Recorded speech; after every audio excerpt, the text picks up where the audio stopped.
성도 여러분, 안녕하십니까? 오늘은 시대의 소망 7장, 8장, 9장 예수 성장이라는 제목으로 말씀을 드리겠습니다.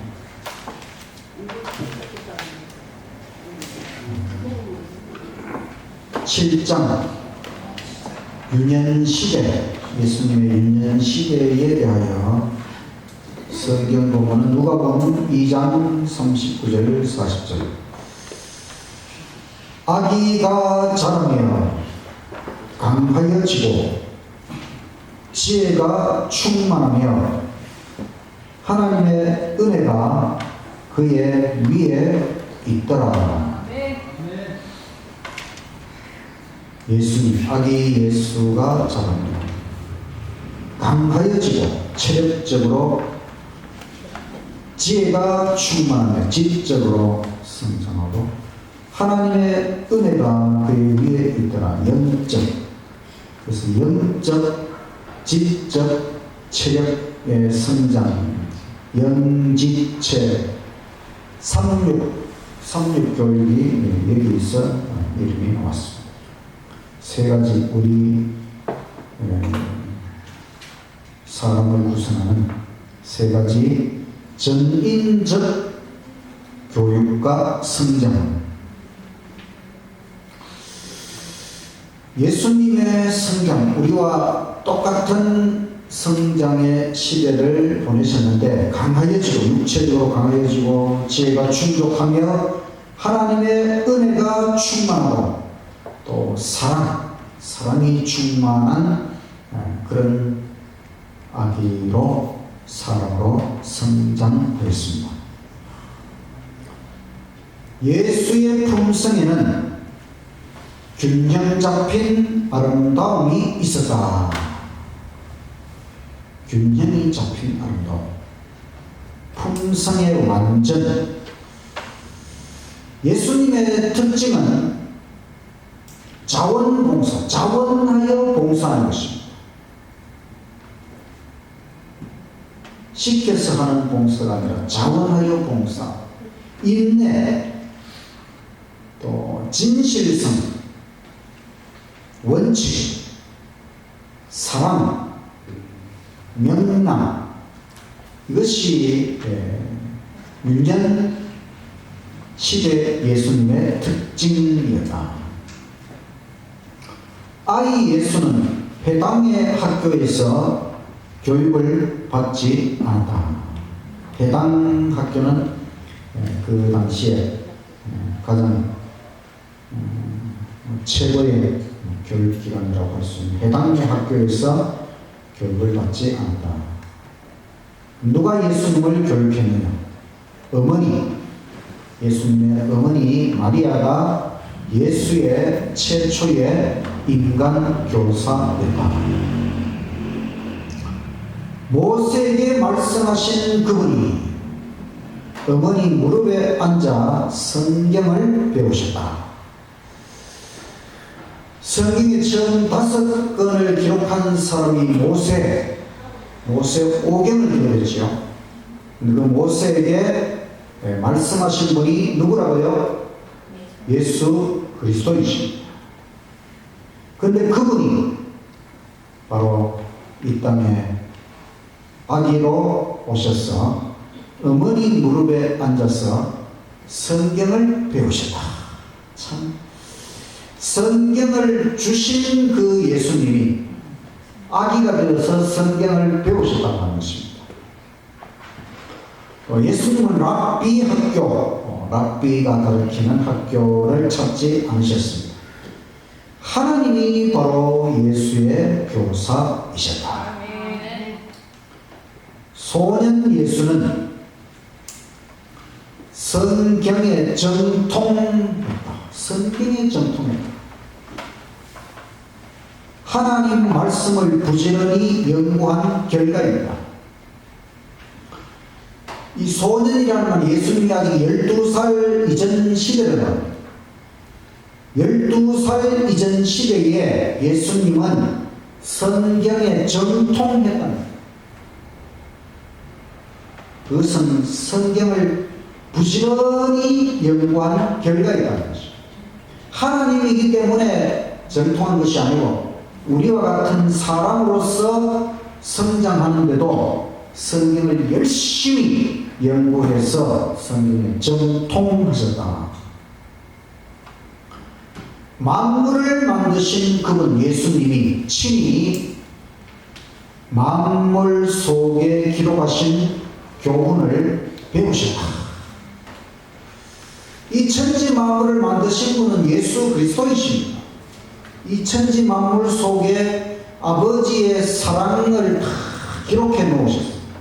근데 그분이 친히 만물 속에서 교훈을 배우셨다. 유년시대부터 오직 한 가지 목적, 남을 축복하기 위하여 생애하셨다. 우리 사람은 대부분 자기 중심의 삶을 살잖아요. 예수님은 어릴 때부터 남을 축복하기 위하여 생애하셨다. 또 보이는 사물에서 하나님 말씀 예정을 끌어내시려고 노력하셨다. 예수님이 실물 교훈, 이 천년계나 이런 실물을 통해 교훈을 끌어내는 그런 예화를 많이 사용하셨잖아요. 그게 어린 시절부터 이 사물 속에서 하나님 말씀 예정을 끌어내시려고 노력하셨다. 기도. 예수님은 기도도 많이 하셨는데 기도로 하나님과 교통하는 일은 지적으로 도덕적으로 우리의 기능을 개발한다는 것입니다. 기도함으로써 우리가 지적으로 또 도덕적으로 개발될 수 있다.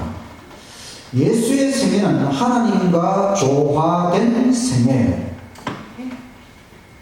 하나님과 조화가 된다고 하는 것 참 아름다운 생애이지요. 사탄의 집요한 유혹,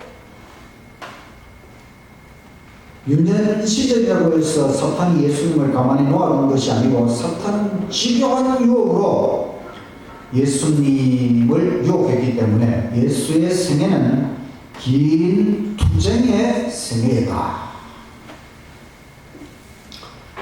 예수께서는 빈곤과 극기와 궁핍을 잘 아셨다. 부지런한 생애. 제가 어린 시절에 나는 왜 이렇게 가난한 집에서 태어났지? 좀 원망할 때가 많이 있었어요. 내가 좀 여유 있는 집에서 태어났으면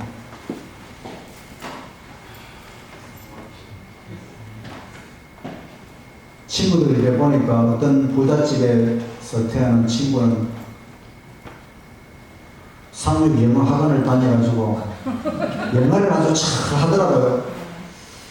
만약에 저도 영어 학원을 좀 다녀가지고 학창시절부터 영어를 좀 잘했으면 그런 생각도 해보고. 그런데 예수님의 생애에 대하여 연구를 하다 보니까 예수님도 빈곤, 아주 가난한 가정에서 또 빈곤과 극기와 궁핍 이 같은 것들을 체험하고, 그래서 예수님 아주 부지런하게 살아가셨는데, 우리가 꼭 부잣집에서 태어나서 생애하는 것이 물론 좋겠지만, 그러나 가난한 환경 속에서 생애하는 것도 결코 나쁜 것이 아니고 예수님께서 그 속에서 부지런한 생애를 사셨다. 예수님은 악을 식별하는 일에 지혜롭고 악을 대항하는 일에 강하셨다. 어린 예수님, 악을 식별하고 악을 대항. 사랑스럽고 순종하는 아들이셨습니다.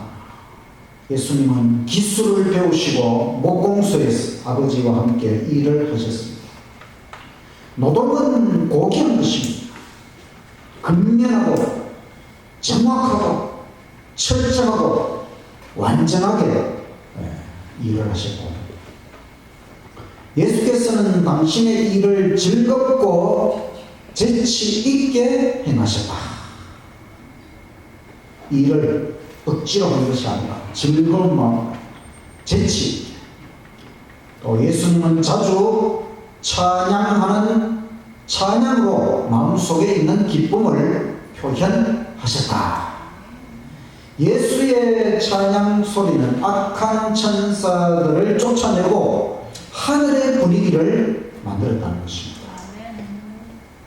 예수는 세상을 치유하시는 은혜의 샘이었다.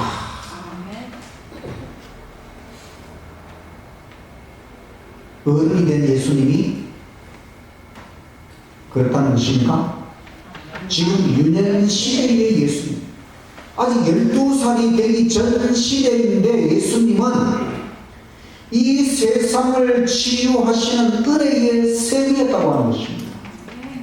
사람들이 치유가 필요하잖아요. 몸과 마음의 치유가 필요한데 그 세상을 치유하시는 은혜의 샘, 그런 역할을 어린 예수님이 하셨다는 것입니다.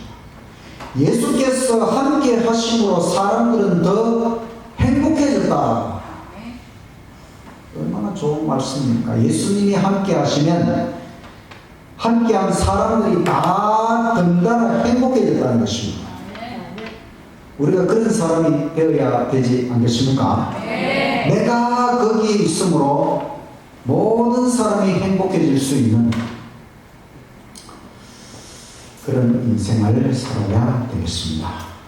예수께서는 과시, 어떤 자기를 과시하는 것을 피하셨고, 또 예수님은 생애의 평범한 일들 가운데서 하늘 아버지를 기쁘시게 하셨다.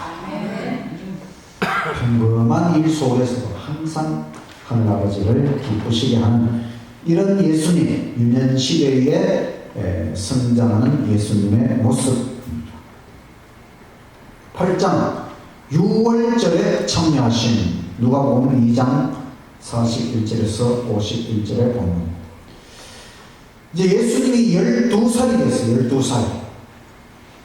12살이 되면 6월절이라고 하는 절기에 참여가 가능한 나이가 됩니다. 연중 절기 중에 첫 번째 6월절. 그래서 예루살렘, 성전이 있는 예루살렘으로 올라가셨는데 6월절과 그 다음에 이어지는 무교절 7일, 이것은 이스라엘 백성들이 출애굽, 그 구원을 기념하는 절기입니다. 사실은 6월절 절기의 모든 의식은 예수 그리스도께서 하실 일을 표상하는 것이지요. 예수님이 십자가에 돌아가신 날이 무슨 날입니까? 6월절. 그러니까 이 6월절 어린 양의 희생, 그것을 통해 이스라엘 백성들이 출애굽했잖아요. 그 6월절 어린 양은 예수 그리스도를 나타내는 것이고, 이 6월절 절기 동안에 이루어지는 모든 의식은 바로 예수 그리스도께서 하실 그 구원의 일을 표상하는 것입니다. 근데 이제 12살 소년 예수님께서 그 예루살렘 성전을 처음으로 가셔서 살펴보실 때에 또 그 성전에서 여러 제사장들을 살펴보시고 또 성전에서 이루어진 예식들을 바라보시고 모든 것은 예수 자신의 생명과 관련이 있는 듯이 보였습니다.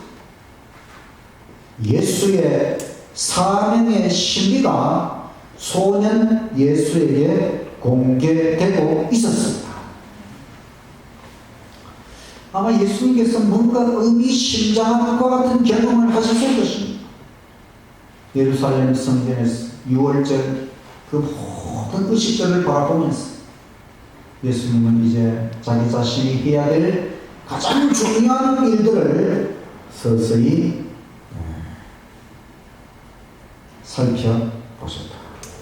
그리고 이제 예수님은 랍비는 선생님들, 그 선생들하고 대화를 할 기회를 얻었는데, 이제 예수님께서 랍비들에게 메시아의 초림 예언 말씀에 대하여 질문을 하셨어요. 예수님 자신이 메시아잖아요. 그런데 랍비들은 그 예수님을 모르려고 보고 있어요. 그러니까 메시아의 초림에 관한 성경의 예언, 구약 성경의 예언들을 질문을 하면서 이게 무슨 뜻이냐, 이게 무슨 뜻이냐. 랍비들이 제대로 답변을 못하였어요. 그랬더니만 이제 랍비들이 소년 예수에게 다시 질문을 했어요.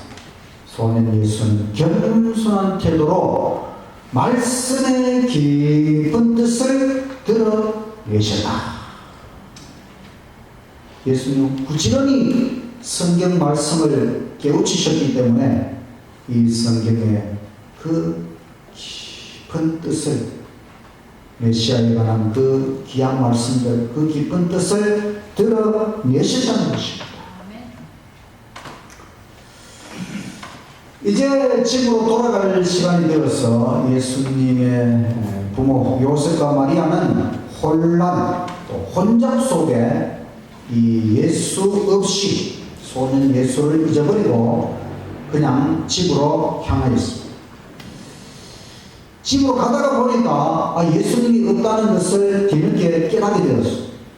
그래서 예수를 찾으면서 돌아가다 보니까 결국 예루살렘까지 다시 돌아갔습니다. 드디어 랍비의 학교에서 예수를 발견하였습니다. 어찌하여 여기 있느냐?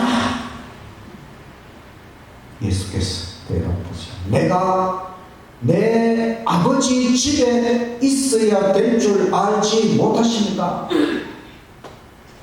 이 예루살렘, 하나님의 성전, 내 아버지 집, 이 의미심장한 말씀 속에 바로 예수님은 자기 자신이 하늘 아버지의 아들, 성자 하나님으로서 이 땅에 내려오셨다고 하는 것을 드립니다.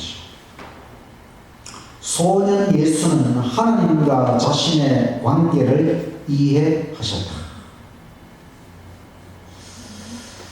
그리고 이제 집으로 돌아가는 길에 소년 예수는 그 부모 요셉과 마리아에게 구주의 고난에 대한 예언의 말씀을 이해시키려 애쓰셨다. 그 당시 대부분의 이스라엘 백성들은 성경을 가지고 있었지만 이 예수님 메시아로서 구주께서 먼저 고난을 당하셔야 된다고 하는 것. 이 고난에 대한 예언의 말씀을 그들은 다 이해를 못하고 있었어요. 예수님이 고난을, 메시아가, 구주가 고난을 당해야 된다고 하는 것을 전혀 이해하지 못하고 있었어요. 그래서 예수는 먼저 자기의 부모에게 그 구주의 고난에 대한 예언의 말씀들을 이해를 시킵니다. 소년 예수는 나사렛으로 돌아가서 부모들의 생계를 도왔습니다. 자기 사명의 신비를 감추시고 사업이 시작되는 것을 겸손히 기다리셨다. 요셉과 마리아가 예수를 맡은 것은 큰 특권이며 책임입니다. 그들은 예수를 잃어버려서는 절대로 안 될 일이었습니다. 그런데 3일 동안 소년 예수를 잃어버렸습니다. 하나님께서 이 세상의 많은 사람들 중에 아기 예수, 인간 예수, 그 예수를 누구에게 맡기실 것인가? 하나님께서 선택한 사람은 요셉과 마리아. 그들은 정말 이 예수가 그들만큼은 이 예수가 하나님의 아들 메시아라고 하는 것을 하나님이 가르쳐 주셨잖아요. 그리고 그들은 이 아기 예수를 정말 소중하게 키웠어야 되는데 그 방심한 순간에 이 예수님을 3일 동안 잃어버렸다. 우리도 생애 속에서 예수님을 잃어버리는 수가 종종 있지요. 예수님을 다시 찾으려면 애를 먹습니다. 그러니까 예수님을 놓치지 말라.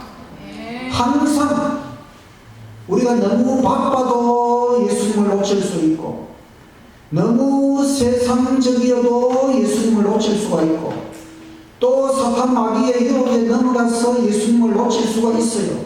그 예수님을 잃어버렸다가 다시 예수님을 찾아내려고 하면 힘이 든다는 것입니다. 그러니까 아예 처음부터 예수님을 놓치지 않도록, 그렇게 하려면 예수님의 생애를 명상하는데 매일 1시간을 바쳐라. 매일 1시간. 하루 24시간 중에 1시간은 너무. 그러나 여러분, 예수님을 명상하는데 하루 1시간을 바치십시오. 결코 시간 낭비가 아닙니다. 그렇게 해보면 1시간을 예수님을 명상하는데 바쳐보면 나머지 시간들도 잘 사용하도록 주께서 이끌어 주십니다. 예수님에 대하여 생각하고 예수님에 대하여 이야기하는 것을 가장 좋아하라.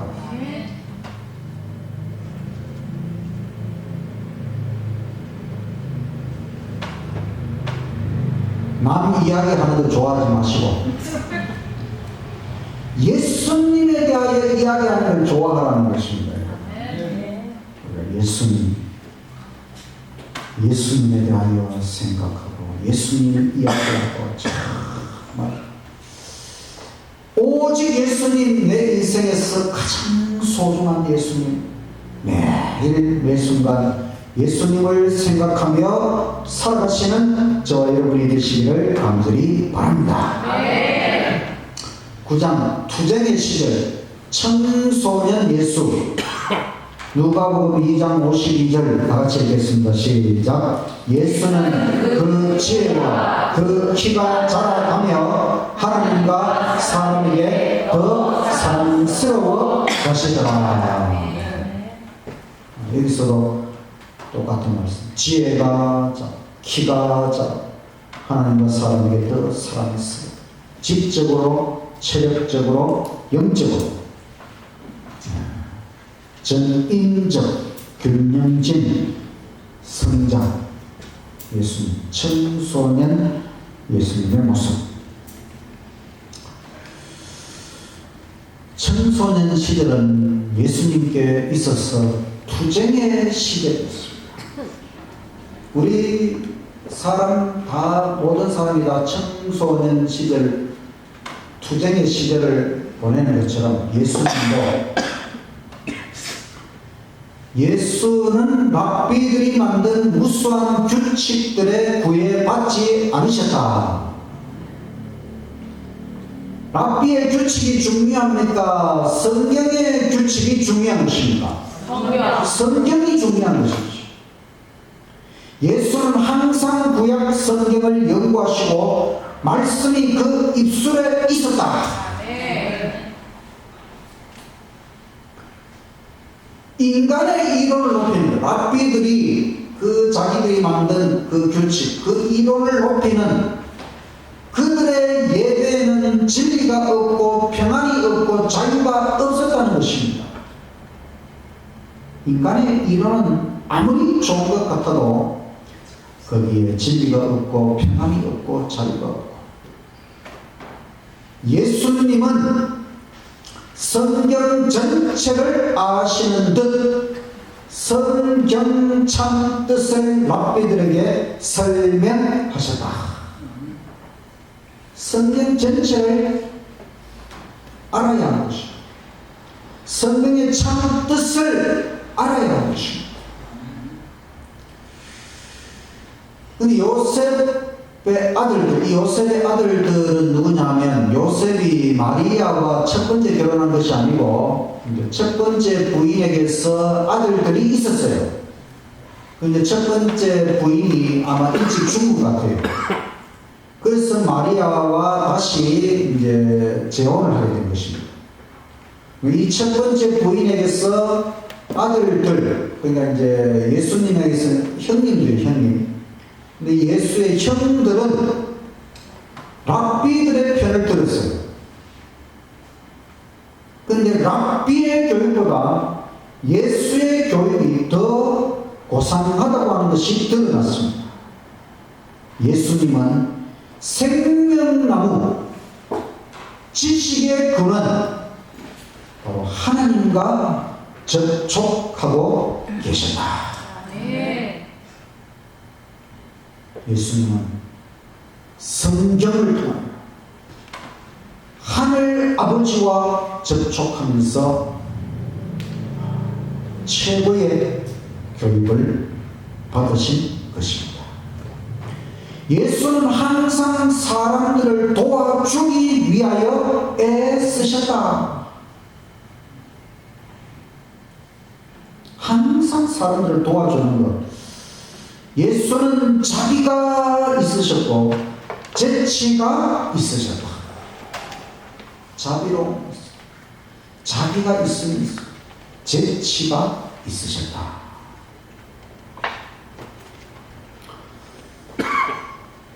예수의 특징은 창조주이시면서 빈곤하셨고, 창조주이시면 뭐든지 다 할 수 있는 분이시지만, 그런 그분은 이 땅에 오셔서 사람으로서 빈곤 가운데 사시고, 겸손하면서도 위험이 있었다. 겸손한 위험, 비천한 지위의 위대함. 모르겠습니다. 그 목공소 일이 그 당시 사람들이 생각할 때에 그렇게 높이 평가하는 그런 지위는 아니었던 것 같아요. 박비라든지 뭐 제사장이라든지 관원이라든지 이런 사람들이 아마 높은 지위고, 목공소 일은 그렇게 사람들이 평가해주는 그런 지위는 아니었지만, 비천한 지위였지만 위대한, 참 예수님이 창조주로서 빈곤, 겸손한 위험, 비천한 지위의 위대함, 이와 같은 것들을 예수님께서 드러내셨다. 예수께서 세상에서 미워하신 것은 오직 한 가지가 있는데, 그것은 죄, 악행, 이것을 미워하셨어요. 사탄은 예수를 최대한 괴롭게 만들어 죄에 빠뜨리려고 노력하였습니다.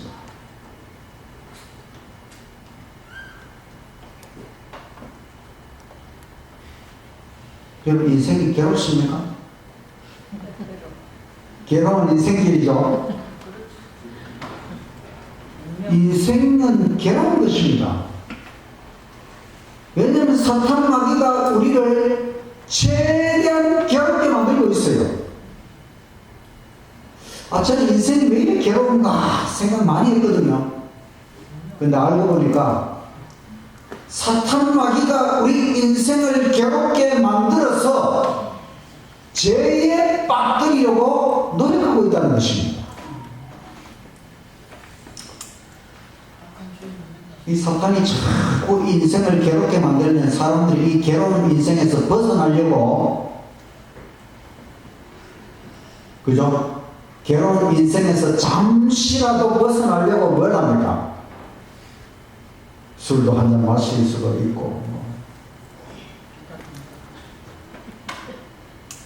세상의 쾌락에 빠져들어갔어. 사탄이 우리 인생을 괴롭게 만들어서 사람이 거기에서 좀 벗어나도록, 그래서 세상의 쾌락에 빠져들도록.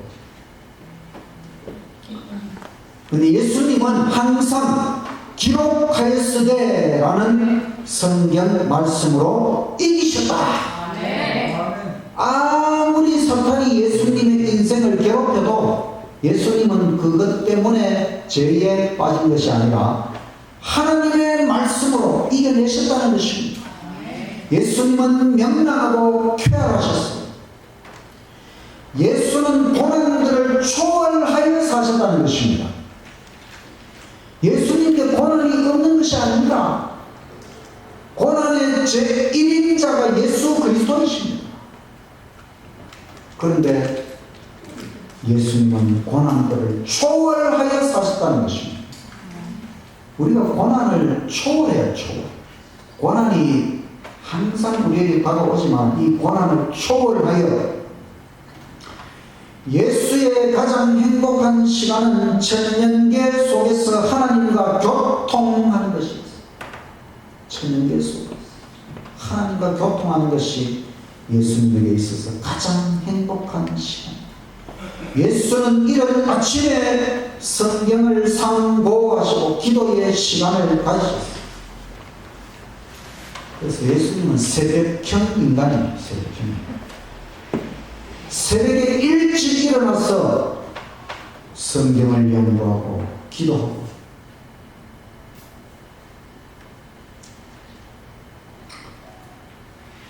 일찍 일어나려면 일찍 자야 됩니다. 일찍 자야 일찍 일어나지, 늦게 자고 일찍 일어나면 그 오래 못 가요. 습관이 안 돼요.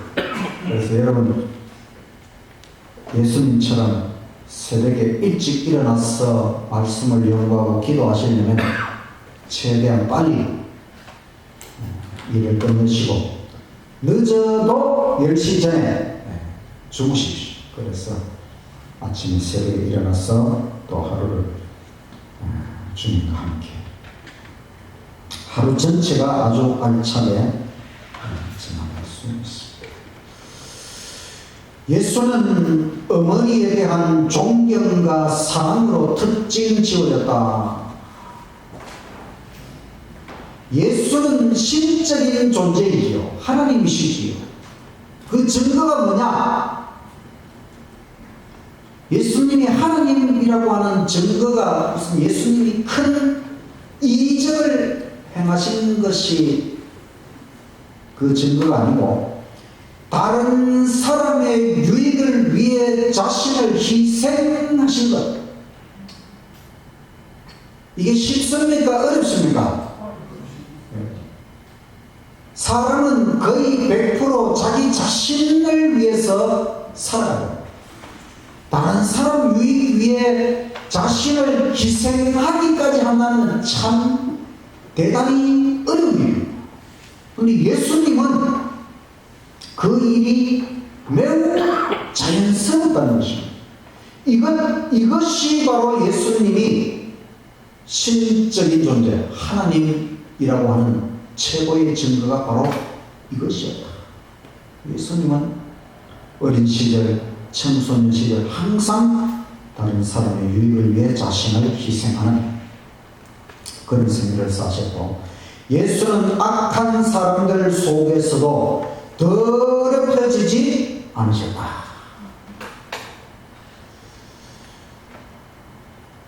사탄이 우리를 괴롭힐 수는 있어도 더럽힐 수는 없는 것입니다. 사탄이 우리를 괴롭힐 수는 있어요. 괴롭힐 수는 있어요. 그러나 더럽히는 것은 사탄이 함부로 할 수가 없어요. 더럽혀지는 것은 내가 선택해서 더럽혀지는 거지, 사탄이 강제로 우리를 더럽힐 수는 없습니다.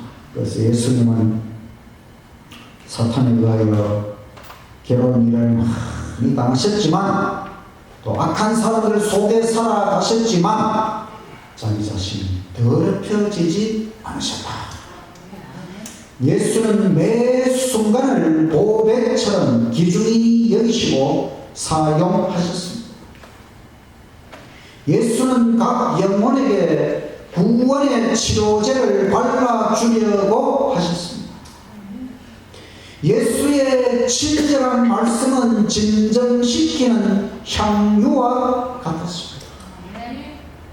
예수님이 사람들에게 그 친절하게 한 말씀 해주시는 것이 아주 진정시키는 향유처럼 사람들에게 친절한 말씀하시고, 그래서 예수님은 자각하시기를 인류의 원칙과 목적에 결정적인 변화가 필요하다.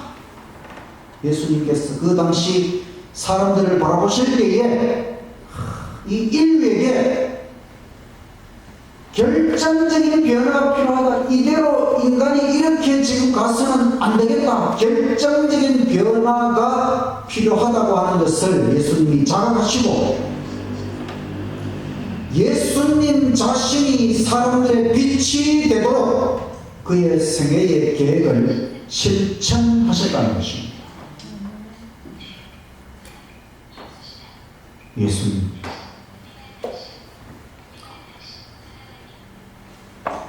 우리 인류에게 결정적인 변화가 필요합니다. 그 변화는 바로 예수님 자신이 이제 일으키실 일이다.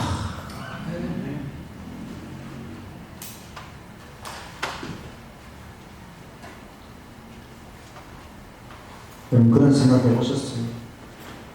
인류의 문제를 생각하면서 내가 그 문제의 해결자가 되어야 되겠다. 그런 생각해 보셨어요? 물론 우리가 그런 생각을 해도 우리 자신은 인류의 문제를 해결할 수가 없지요. 그러나 예수님은 메시아, 하나님의 아들이시기 때문에 이 인류의 결정적인 변화를 위하여 이제 예수님 자신이 그 일을 위해 이 땅에 오셨고, 그 일을 실천하기로 뜻을 세우신다. 예수님은 어린 시절, 소년 시절, 청소년 시절, 이 시절의 성경의 정통, 하나님 말씀, 성경 전체를 환하게 성경에 정통하셨다. 그럼 우리 인간에게도 결정적인 변화가 필요한데, 그것은 바로 우리가 예수에 정통하게 되는 것입니다. 우리 인간이 변화되려면 오직 예수 그리스도 그분에 대하여 우리가 정통하게 깨닫고 그 예수님과 깊은 관계를 맺고 예수님 안에서 우리의 인생에 결정적인 변화가 일어날 수 있다고 하는 것입니다. 이것 외에는 방법이 없습니다. 아무리 인간의 과학 기술이 발전하고 아무리 경제가 발전하고 아무리 국가가 발전하고 아무리 인간 발전한다 할지라도 결정적인 변화는 오직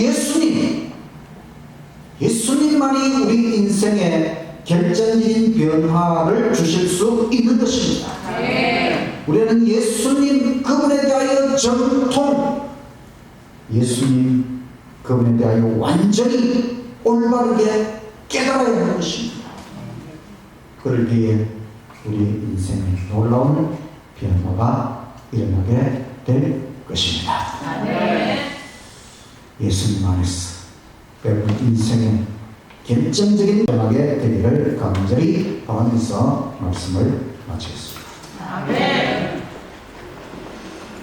234년